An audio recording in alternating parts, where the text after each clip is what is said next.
Rahayu Sagung Dumati. Selamat datang di channel Kitab Mawas Diri. Dalam tayangan kali ini kami akan mengulik tentang mertas jalan menuju manunggaling Kawula Gusti.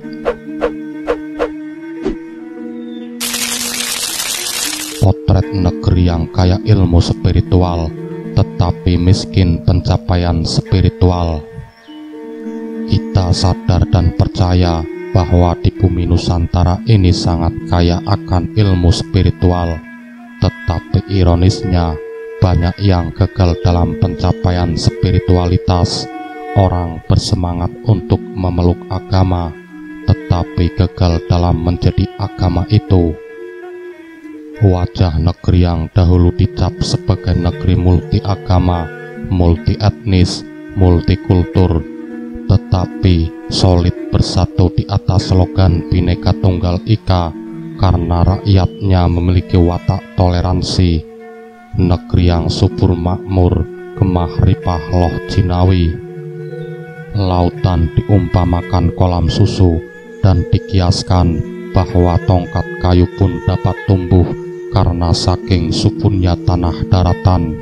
Hawanya sejuk, banyak hujan, kaya akan hutan belantara sebagai paru-paru dunia.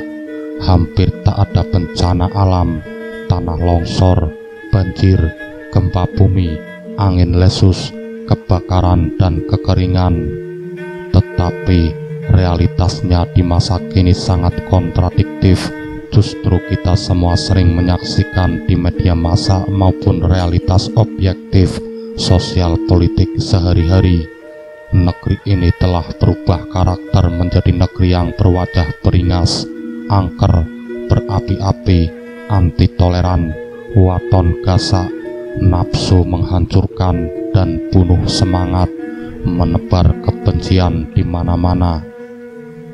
Sangat disayangkan justru dilakukan oleh para sosok figur yang menyandang nama sebagai panutan masyarakat, pembela agama, dan juru dakwah yang memiliki banyak pengikut. Ini sungguh berbahaya, dapat membawa negeri ini ke ambang kehancuran fatal. Alam pun turut bergolak, seolah tidak terima diinjak-injak penghuninya yang hilang sifat manusianya, sehingga bencana dan musibah datang silih berganti, tiada henti, bertubi-tubi membuat miris penghuni negeri ini. Lantas, di mana wajah negeri impian yang tentram, damai, subur, sejuk, dan makmur? Apakah ini sudah benar-benar hukuman atau bebentu dari Gusti Allah, sebagaimana sudah diperingatkan oleh para leluhur kita yang bijaksana dan waskita sejak masa silam? Masihkah kita akan mengingkari nasihat tersebut dengan mengatasnamakan kebenaran, maka serta-merta menganggapnya sebagai ramalan yang tidak boleh dipercaya karena dekat dengan syirik dan musyrik?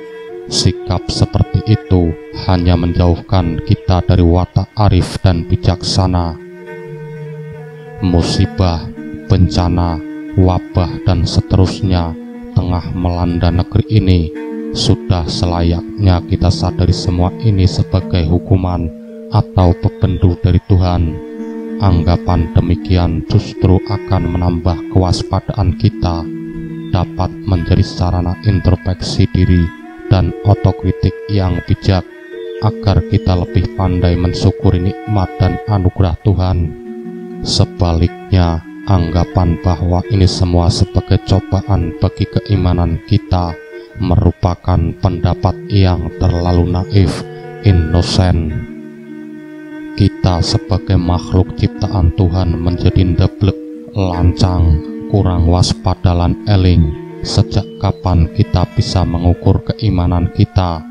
Parameter apa yang dipakai? Seberapa persen keimanan kita hanya dapat diukur dengan perspektif yang hanya Tuhan miliki. Kita menjadi sok tahu, terlalu percaya diri dengan tingkat keimanan kita. Begitulah awalnya manusia menjadi keblinger, selalu ingin mencari menangnya sendiri, mencari bebenarnya sendiri, mencari butuhnya sendiri.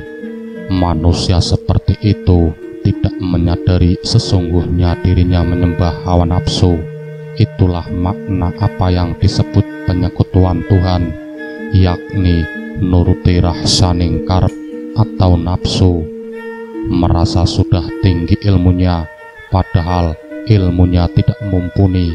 Ilmu Tuhan bukankah ibarat air laut yang mengisi seluruh samudra di jagat raya ini, sedangkan ilmu manusia hanya setetes air laut. Dari setetes air laut itu, sudah seberapa persenkah yang kita miliki? Membuka pintu hati menuju manunggaling Kaula Gusti. Salah satu ciri khas orang-orang yang sudah mampu memahami hakikat atau manunggaling Kaula Gusti adalah duwe rasa orang duwe rasa duwe, atau tidak punya rasa punya. Tumbuhnya rasa demikian itu menjadi pembuka jalan untuk menggapai tataran kemanunggalan atau manunggaling Kaula Gusti. Harus diawali dengan nuruti atau mengikuti karping rahsa, karena rahsa atau rasa atau sir merupakan pancaran dari kehendak Tuhan atau sirullah. Di manakah sinyal rasa itu berada? Bagi yang masih awam, cermatilah suara hati nurani Anda. Hati nurani itu tidak dibelenggu nafsu. Ia merupakan pancaran kehendak Tuhan atau sirullah. Sirullah diumpamakan rasa manis dengan gulanya, atau bayangan rembulan dengan rembulannya. Rembulan itu satu, tetapi bayangannya ada dalam ratusan, ribuan, atau jutaan ember berisi air. Begitulah personifikasi akan hakikat antara makhluk dengan Sang Pencipta. Di dalam rahsia terdapat zat dan energi Tuhan. Buanglah setan atau nafsu dari dalam hati, maka akan tampak sejatinya wujud Tuhan. Keberhasilan menyirnakan setan atau nafsu memudahkan kita lebur dening pangastuti atau menyatu dengan hakikat energi Tuhan. Dalam peleburan itu, nurani akan mentransformasi sifat hakikat Tuhan. Terbukalah pintu hakikat atau penyatuan atau panunggalan sebagai wujud dari makna Dwi Tunggal atau loro-loroning atunggil. Begitulah sahabat kitab mawas diri sekelumit tentang meretas jalan menuju manunggaling Kaula Gusti. Semoga bermanfaat dan menambah wawasan bagi kita semua. Salam sejahtera. Rahayu, Rahayu, Rahayu.